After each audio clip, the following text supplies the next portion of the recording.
জয় গুরু শঙ্কর সর্বগুণা কর যা কেলি নাহি কেউ কাম তোহারি শরণ করে হত কোটি বার কুকর প্রণাম বার কুকর হরি ভক্তি দান দিয়া জগত পাৰিলা সংসাৰ সিন্ধু হেলয় কৃপালু শংকৰ বিনাই নাহি নাহি আন বন্ধু। শংকৰে হে গুৰু মোৰ প্ৰাণ প্ৰিয়তম আত্মা শংকৰত বিনে নাহি আন। ইহকাল পৰকাল শংকৰে হে গুৰু মোৰ শংকৰক স্মৰি যাওক প্ৰাণ। আজিৰ এই অনুষ্ঠানত উপস্থিত থকা জন্ম জন্মান্তৰৰ সেৱাৰ বাট সমস্ত ভক্তিমাতৃ লক্ষ্মীৰূপা আই সমস্ত পৰম মংগলময় দিন যদিও ব্যথিত শোকত তাপিত সংসাৰলৈ আহিলে জীৱ যাবই, আমি প্ৰত্যেকেই যাম।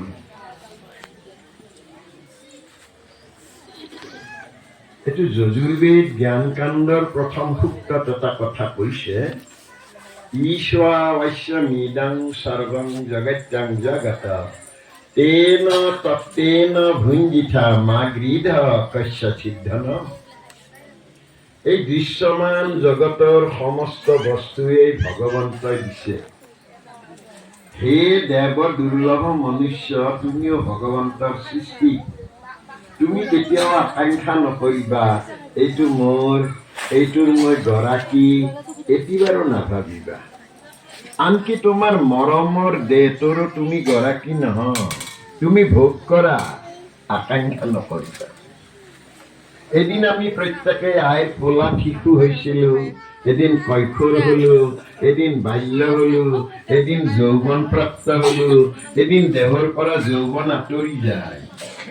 দেহলৈ আমাৰ বাৰ্ধক্য আহে, কেশ পকে, দাঁত সৰে, চকু ঢুলু ঢুলু হয়, খোজবিলাক থৰক বৰক হয়, তেল পিছলা দেহটো সতৰা সতৰি হয়, আমাৰ জাবৰ হয়। আমাক যেন কোনোবাই ৰিঙি ৰিঙি কৈ থৈ যায়, বোলে কি ধন বেহালি হাত, অ মন বেপাৰী কি ধন বেহালি হাত, বৈকুণ্ঠক যাবলৈ সাধুৰ সংগ নললি, চিনিও নললি বাট। এই সাধুৰ সংগ লবলৈ যেনিবা আমিও এদিন লগ পাইছিলো। তেতিয়া আমি ক্লাছ 8-9ৰ ল'ৰা। ৰামপুৰত তেখেতে জগদা চৌধুৰীৰ ঘৰতে আই এগৰাকী আছিলে, তাত কিছুদিন থাকিছিলে তেওঁ, প্ৰয়াত শুক্লেশ্বৰ মহন্তদেৱ। ক'ব নোৱাৰো, স্কুলৰ যেতিয়া হাফ টাইম হয় আমি তালৈকে খোজকাঢ়ি যাওঁ। প্ৰায় মই আহোঁ, তেওঁ কয় কিয় আহে? ভাল পাওঁ, ভাল পাওঁ, ঈশ্বৰ চিন্তা কৰা মানুহ ভাল পাওঁ। কিয় ভাল পাওঁতো ময়ো নাজানো, কিন্তু মই ভাল পাওঁ, এই লাইনটো ভাল পাওঁ। এনেদৰে মই এটা সময়ত বল খেলিলোঁ, এটা সময়ত নাটক কৰিলোঁ, এটা সময়ত ৰেডিঅ'ত গান গালোঁ, আৰু তাৰপিছত ক'ব নোৱাৰাকৈ মই এদিন চাকৰিকে এৰি দিলোঁ। প্ৰায় 16টা বছৰ মই চাকৰি এৰিলোঁ। মোক সকলো পাগল বুলি ক'লে, যে এনে সুন্দৰ চাকৰি, তাতে আকৌ প্ৰমোচন আছে, ভৱিষ্যত আছে, কি কাৰণত যায়? মোক অফিচাৰে মাতি নি ক'লে, আপোনাৰ কি ধন লাগে নে ধৰ্ম লাগে? ছাৰ, জীয়াই থকা দিনত ধন লাগে, মৰিলে কিন্তু ধনেদি যাব নোৱাৰি। কি নহয় হয়, মই অলপ নাম বিচাৰি যাওঁ, হৰিৰ নাম ক'ত পাব? পাম, মই তাকেই বিচাৰি যাওঁ। মই চাকৰিটো ৰিজাইন দিলোঁ, ৰিজাইন দি মই আহিলোঁ। মই বহুতৰ পৰা নানান ধৰণৰ বেয়া কথা শুনিলোঁ, আৰু ব্ৰেইনটো বেয়া হৈছে নিশ্চয়, কিন্তু ব্ৰেইন সঁচাকৈয়ে ঈশ্বৰ পাবলৈ হ'লে অলপ পগলাই হ'ব লাগে। কাৰণ নিজৰাবিলাকে শিলৰ ফাকেৰে ওলাই সি দৌৰে এটা বিচাৰি উপনৈ বিচাৰি যায়। আৰু উপনৈ যেতিয়া বিচাৰি পায় তেতিয়া সি ক'ব নোৱাৰাকৈ গা ধৰা বয়স আহি পায় উপনৈতে। আৰু বাটত পোৱা খাগৰিডালত সি সুহুৰিয়াই যায়, মই নৈখন কেতিয়া পাম, নৈখন কেতিয়া পাম। আৰু নৈ পালে সি গাভৰু হয়। গতিকে আমাৰো জীৱন বাট এনেকুৱা হ'ল যে আমি তেখেতক নানান অনুষ্ঠানত লগ পাম। তেখেতে গীত নৃত্য বা সংস্কৃতি মহাপুৰুষ শংকৰদেৱৰ সাহিত্যৰাজিত তেওঁ জীৱন বাটত সমল হিচাপে লৈ আগবাঢ়ি গৈছিল। এনে এজন মানুহ আমি আৰু কেতিয়া পাম? মানুহ বহুত পৃথিৱীত আহে। এবাৰ অৰ্জুনক কৃষ্ণই কৈছিল, বোলে সখী মানুহ কেইবিধ তুমি জানানে? বোলে নাজানো। নহয়, মানুহ দুবিধ, এবিধ হুচ, এবিধ বেহুচ। হুচে সদায় জানে ময়ে মই নহয়, মোৰ কোনোবাই চলাই আছে। আৰু বেহুচে ভাবে মোৰেই ঘৰ, মোৰেই সম্পত্তি, ময়েই সকলো। তোমাক যে মই লগত আনিছো এইকাৰণে হুচ মানে জ্ঞান দিবলৈ আনিছো। জ্ঞান দিলে তুমি অৰ্জন কৰিবা, অৰ্জন কৰিলে তুমি জ্ঞানাৰ্জুন হবা। এই জ্ঞানাৰ্জুন হ'ব পৰা বাটটোৱেদি এয়া কৃপালু গুৰু শংকৰদেৱৰ প্ৰপন্ন শিষ্য প্ৰয়াত শুক্লেশ্বৰ মহন্তদেৱে জীৱন বাটত আগুৱাই গৈছিল। সমাজত বহুত কিবা কৰিলে, কিবা পালে, কিবা নাপালে, নোপোৱাখিনিৰ প্ৰতি ভূক্ষেপ নাই। কেৱল সমাজক আগবঢ়াই লৈ যাব লাগে। আচলতে আমাৰ মানুহৰ ধাৰণা হ'ল আমিতো শৰণ ললো, আমি ভকত হৈ গলো। এইটো তৃতীয় স্কন্ধ ভাগৱতত ব্ৰহ্মাই যেতিয়া গৰু চুৰ কৰিছিল বা ডাঙৰীবিলাকক চুৰ কৰি থৈ দিছিল, গোপ বালকবিলাকক চুৰি কৰি থৈ দিছিল, কৃষ্ণই তেওঁক খুজিব নগ'ল। তেওঁ ঘৰে ঘৰে গোপ বালক হৈ গ'ল, ডাঙৰী হৈ গ'ল। এবছৰ কাল পিছত ব্ৰহ্মাই আহি চিন্তা কৰিছিল যে মই দেখো গহ্বৰত লুকাই থৈ দিছো, এইবিলাক আৰু কোন? এওঁ কোন? এওঁ বক, অঘ, পুতনা, কংস, শিশুপাল ইত্যাদিক নিধন কৰিছে, অথচ মই গোৱালৰ লৰা লৰা বুলি ভাবি আছো। মই ডাঙৰী লুকাই থলো, গোপ বালকক লুকাই থলো, তাৰ পিছতো কিন্তু এওঁৰ লগত আছেই। মই ব্ৰহ্মলোকত গৈ চাই আহিলো, তাত কিন্তু সেইবিলাক আছে। তেতিয়া তেওঁ ধ্যানস্থ হ'ল আৰু ধ্যান কৰি গম পালে। তেওঁ প্ৰথম নাৰায়ণক দেখিলে আৰু নাৰায়ণৰ নাভি কমলত তেওঁক দেখিলে। তেতিয়া তেওঁৰ চিন্তা হ'ল, তেতিয়াহ'লে এই গোৱালৰ ল'ৰাটোৱে স্বয়ং নাৰায়ণ মানে মোৰ পিতৃ। আৰু তেতিয়া প্ৰাৰ্থনা কৰিলে, হে ভগৱন্ত একান্ত ভকত সমস্তৰে পুৰি মন, ইটো চিদানন্দ ৰূপক প্ৰকাশ কৰি আছা নাৰায়ণ। তেতিয়াহ'লে আমাৰ চিত্তই আনন্দ দিওঁতাজনেই ভগৱন্ত। এই ভগৱন্তজনৰ গোটেই জীৱনটোতেই প্ৰচাৰ প্ৰসাৰত আত্মনিয়োগ কৰিছিল প্ৰয়াত শুক্লেশ্বৰ মহন্তদেৱে। পৃথিৱীত বহু মানুহেই আহে, মানুহ আঁতৰি যায়। ৰাতিপুৱা সূৰ্য উদয় হয়, আবেলি মাৰ যাওঁতে বোৱাৰীৰ কপালৰ ফটোৰ দৰে হাঁহি মাৰি কৈ যায়, হে মনুষ্য তোমাৰ এদিন নিলো। আমাৰ এদিন এদিনকৈ যায়। কিন্তু আপোনালোকে এইটোও জানিব, এই সূৰ্যটো যদি আজি এমাহ নাহে, এমাহ নোলায়, বৰফ পৰিব। কিন্তু সেই বুলি আমাৰ ভিতৰত উত্তাপ থাকিব। তাৰমানে আমাৰ ভিতৰত আৰু এটা সূৰ্য আছে। আমি আইৰ গৰ্ভত আহোঁতে এই সূৰ্যটো লৈ আহিছো। হৃদয় আকাশে চৈতন্য আদিত্য সৰ্বদাই প্ৰকাশ হয়, উদয় অস্ত নাই সন্ধ্যা উপাসনা কৰিব কোনো সময়। সকলো সময়তে নিৰন্তৰে বোলা ৰাম ৰাম। এই সূৰ্যটো তেওঁৰ ওলাই গ'ল আৰু ওলাই যোৱা কাৰণে 4জনৰ কাণ্ডত তেওঁ শ্মশানলৈ গ'ল। তেতিয়াহ'লে জীয়াই থকা দিনত আমি নামঘৰলৈ যাব পাৰিম, কিন্তু মৃত্যু হ'লে আমি শ্মশানলৈ যাব লাগিব। তেতিয়া সদায় মৃত্যু স্মৰণ কৰিব লাগে। উদ্ধৱ সেইকাৰণে কৈছিল, হে প্ৰভু, তুমি আজি কাল ব্যাধৰ হাতত যাব ওলাইছা, কিন্তু তুমিতো নাজানিলা তোমাক কেনেকৈ ভক্তি কৰো। তুমি জানি যোৱা, শুনি যোৱা। মই সদায় শুওঁতে তোমাক ভাবিছিলো, কাৰণ গোটেই দিনটো চকুৰে বাকী নাচাবলগীয়া চালো, কাণ দুখনেৰে বাকী নুশুনিবলগীয়া শুনিলো, জিভাডালেৰে ক'ত বাকী নকবলগীয়া কলো, হৃদয়েৰে বাকী নাভাবিবলগীয়া কথা ভাবিলো, আৰু চৰণ দুখনেৰে ক'ত বা নাযাবলগীয়া স্থানলৈ গলো। এতিয়া তোমাৰ কোলাত শুম, আৰু নিজৰ নাভিটো চুই তেওঁ কয়, পদ্মনাভ পদ্মনাভ পদ্মনাভ। এইবুলি তেওঁ শুৱে। শুই উঠি ৰাতিপুৱা যেতিয়া সাৰ পায় তেতিয়া স্মৰণ কৰে, বা তেওঁ মোক জীয়াই ৰাখিলে, মই এটা নতুন দিন পালো। আমি প্ৰত্যেকে এটা দিন পোৱা বুলি ক'লে আমি বেয়া মানুহ হ'ব নোৱাৰো। আমি এটা দিন পোৱা বুলি উদ্ধৱে ভাবিলে, মই এদিন পালো। এদিন মোক কোনে দিলে? ত্ৰৈলোক্য ঈশ্বৰে দিলে। তেতিয়াহ'লে ত্ৰৈলোক্য ঈশ্বৰ হৰি চৈতন্য স্বৰূপ কৃষ্ণ লক্ষ্মীকান্ত বিষ্ণু মোৰ স্বামী, তোমাক বান্ধৱ জানি, তোমাৰ আজ্ঞাক মানি, তোমাৰ সেৱাৰ অৰ্থে আমি প্ৰত্যেকে তেওঁৰ সেৱাৰ বাবে জন্মগ্ৰহণ কৰিছো। ৰাতিপুৱা শুই উঠি এইটো কথাই ভাবিব লাগে, বৃক্ষডালে যদি আনলৈ অক্সিজেন দি আছে, চৰাইটোৱে যদি উৰি গৈ ধাননি দৰা পোক পৰুৱা খাইছে, কৰ্ম কৰিছে, আমিও সেৱাৰ বাবে। কিন্তু বিচনাখনৰ নামিব ওলাই আমি এটা চিন্তাত কৰি যাওঁ, কোন নামিব? মইতো মই নহয়, মোৰ হৃদয়ত আত্মাৰূপে তেওঁ আছে, দেৱতাবিলাক মোৰ লগতে আছে।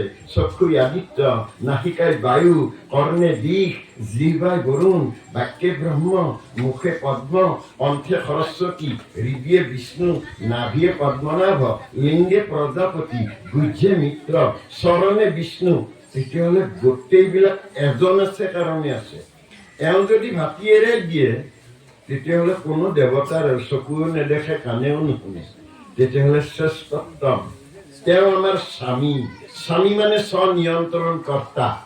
হে কৃষ্ণ স্বামী, তজু পাৱে আমি কেৱলে শৰণ চাওঁ, কৰা অনুগ্ৰহ মায়াৰ নিগ্ৰহ তেবেহে প্ৰভু এৰা। এই মায়াৰ সংসাৰখনত তৰণৰ একমাত্ৰ উপায় কৃষ্ণ।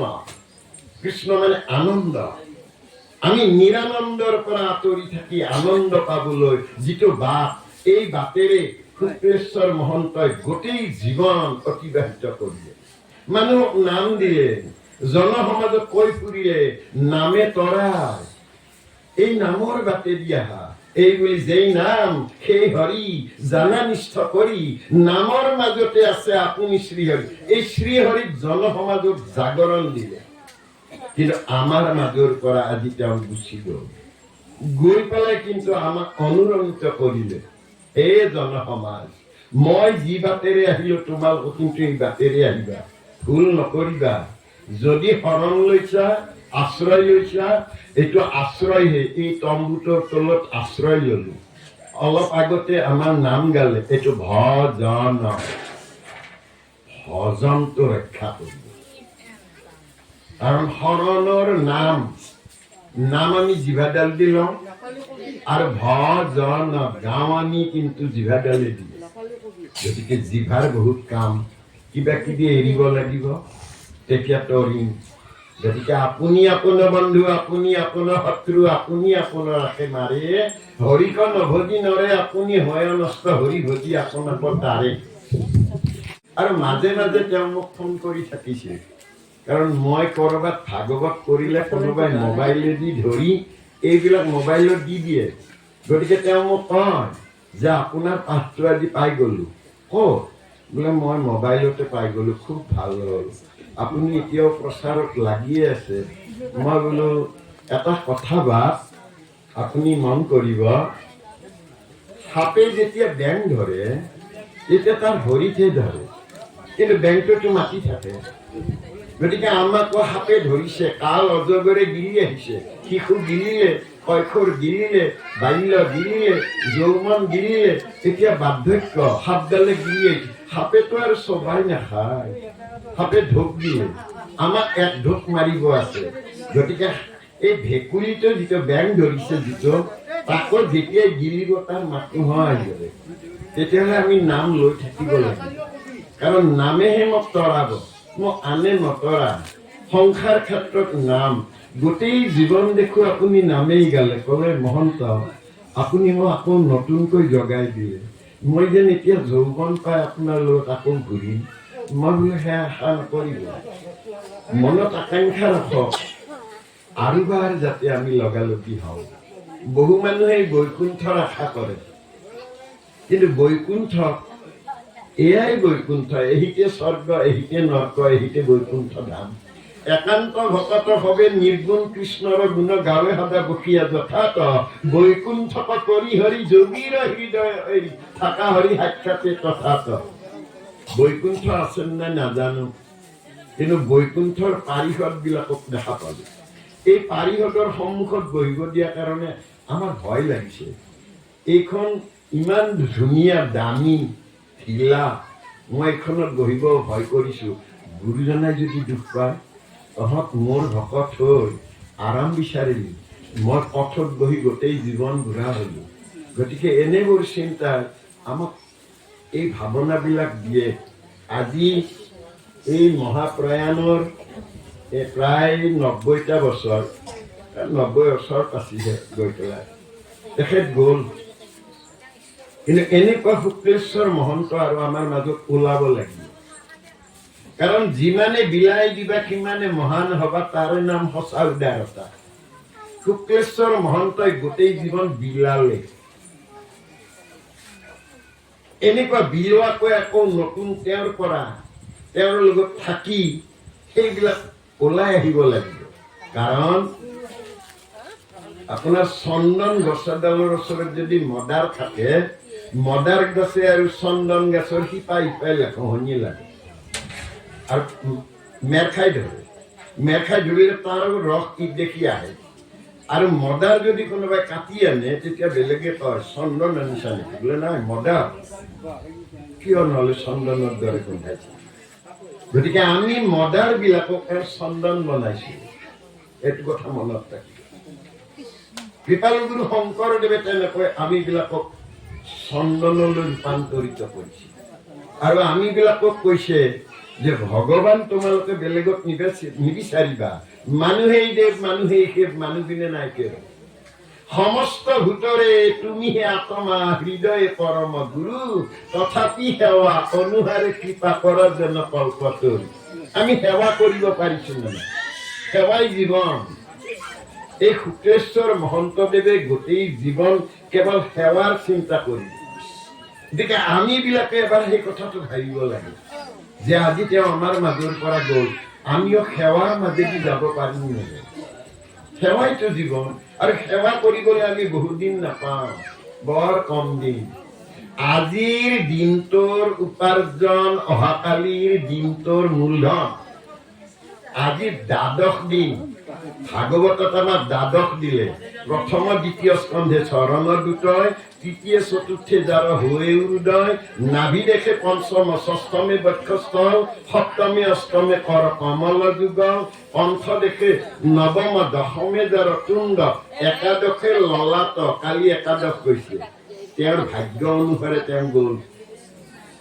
দ্বাদশে মুণ্ড এতিয়া তেওঁ বৈকুণ্ঠলৈ যাব নামে ঠেলি লৈ যাব নাম বৰ শক্তিশালী নামেহে তৰাইব ঘৰ সংকটৰ বেলা যেই নাম সেই হৰি জানা নিশ্চ কৰি নামৰ মাজতে আছে আপুনি শ্ৰীহৰি আজি শ্ৰীহৰি ইয়াত আহিল আৰু আপোনালোকৰ নামত ধ্বনিৰে ধ্বনিত কৰি এই জীৱ ব্ৰহ্মক লৈ গ'ল পৰম ব্ৰহ্মৰ ওচৰলৈ তেতিয়াহ'লে শব্দ ব্ৰহ্ম আমি জীৱ ব্ৰহ্ম আৰু জীৱ ব্ৰহ্ম আমি দেখা নাই মোৰ মায়ে দেখা নাই অনুভৱ কৰিছে সন্তানটো থকাটো আৰু জীৱটো মোৰ ভাৰ্যায়ো দেখা নাই অনুভৱ কৰিছে ময়ো দেখা নাই ডাক্তৰো দেখা নাই ডাক্তৰৰ টেলিস্কোপ লৈ অনুভৱ কৰিছে শব্দ আজিলৈ কোনেও দেখা নাই শব্দ অনুভৱে কৰে শব্দ নেদেখি পৰম ব্ৰহ্মটো নেদেখি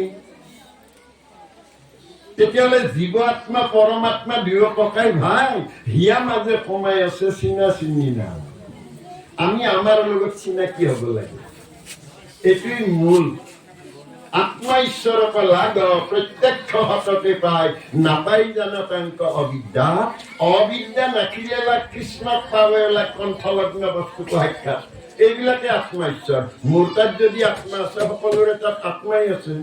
কিন্তু আত্মাটোক দেখি পেলাই যদি ভাবো এওঁ বুঢ়া, এওঁ দাস, এওঁ কৈবৰ্ত, এওঁ নাথ, এওঁ দুখীয়া, এওঁ ঠেলাৱালা, ৰিক্সাৱালা, তেতিয়াহ'লে মই ভগৱন্তক নাপাওঁ।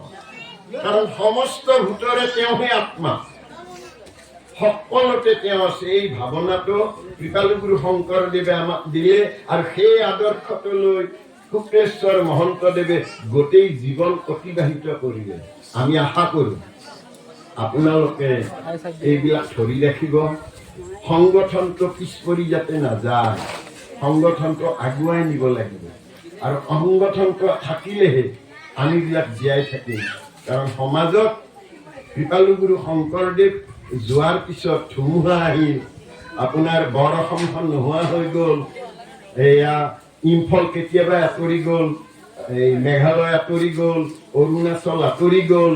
তাৰমানে কিৰাত, কছাৰী, খাচী, গাৰো, মিৰি লগ লাগি মহামিলন নোহোৱা হৈ গ'ল অসমত। আজিকালি অসমত কি সন্মিলন? নাথ সন্মিলন, ঔ সন্মিলন, কলিতা সন্মিলন, যোগী সন্মিলন, সন্মিলন। আমাক গুৰুজনাই দিছিল মহামিলন। শুক্লেশ্বৰ মহন্তদেৱে মহামিলনৰ ক্ষেত্ৰত দৌৰিছিল।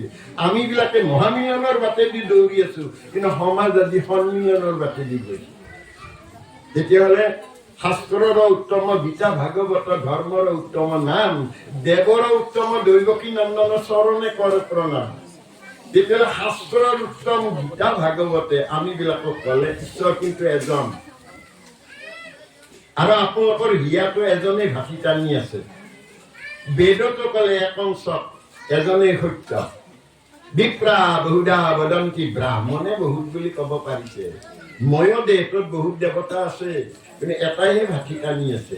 এই মহাসত্যটোক ৰক্ষা কৰি শৰণ লোৱাবিলাকে শৰণটো শুদ্ধ কৰিব, আৰু যিবিলাকে শৰণ লৈ ৰৈ আছে তেওঁলোকে ভজনৰ বাটেদি আগুৱাই যাওক। যিমানে আপুনি আগুৱাই যাব দেখিব নামৰ মহত্বটো উপলব্ধি কৰিব পাৰিব।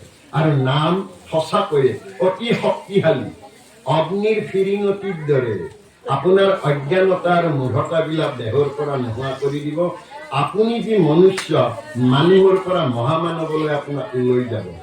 এয়া শুক্লেশ্বৰ মহন্তদেৱৰ মহাপ্ৰয়াণৰ আজিৰ দ্বাদশ দিনত তেওঁ য'তেই আছে তাতেই সুখ আৰু শান্তিৰে থাকক। আৰু তেওঁ এৰি থৈ যোৱা সতী সন্ততিবিলাকলৈ বা সমাজলৈ শুভ দৃষ্টি প্ৰদান কৰক।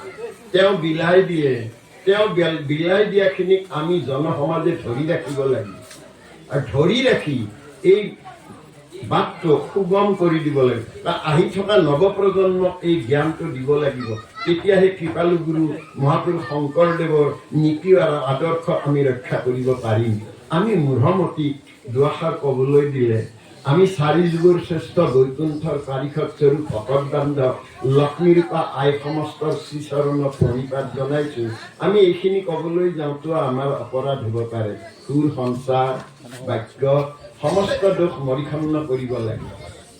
এই নিমিত্তে অপৰাধ বিনাশন তজু নাম নাৰায়ণ, জানি নামে কপিলো শৰণে, আনগতি নাহিকে মৰণে।